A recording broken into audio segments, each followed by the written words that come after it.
না, আমার আমার কাছে যেটা মনে হয়, দেখেন আমরা একটু তাড়াহুড়ো করেছি। আমাদের পাওয়ার প্লেটা আমাদের চমৎকার ছিল। আমরা 52 করেছি 6 ওভারে, কিন্তু ওইখান থেকে আমাদের ক্যারি করতে পারিনি। সো মানে প্রত্যেক ওভারে কিংবা 2 ওভার পর পর একটা করে উইকেট ফল করছিল। সো ওইখানে আমরা একটু, আমার মনে হয় আমরা একটু তাড়াহুড়া করেছি, আমরা অতিরিক্ত বাউন্ডারিতে গেছি, যেখানে আমরা যদি একটু একটা পার্টনারশিপ বিল্ড করতে পারতাম, 30-35 রান, ইভেন 40 রানের একটা পার্টনারশিপ যদি হতো।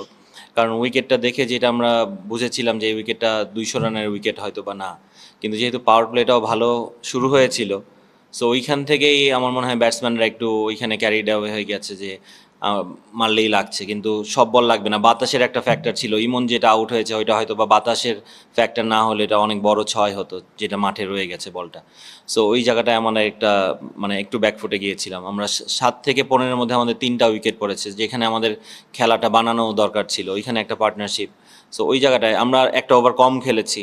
সো আপনি দেখেন যেভাবে আমরা বোলিং করেছি ওদেরকে, পাওয়ার প্লেতে ওদের 2 উইকেট পড়েছে, 47 রান করেছিল। সো আমরা যেভাবে বোলিং করেছি, আমাদের স্কোর বোর্ডে যদি আরও 30-35টা রান থাকতো, তাহলে এতটা সহজ হতো না অস্ট্রেলিয়া।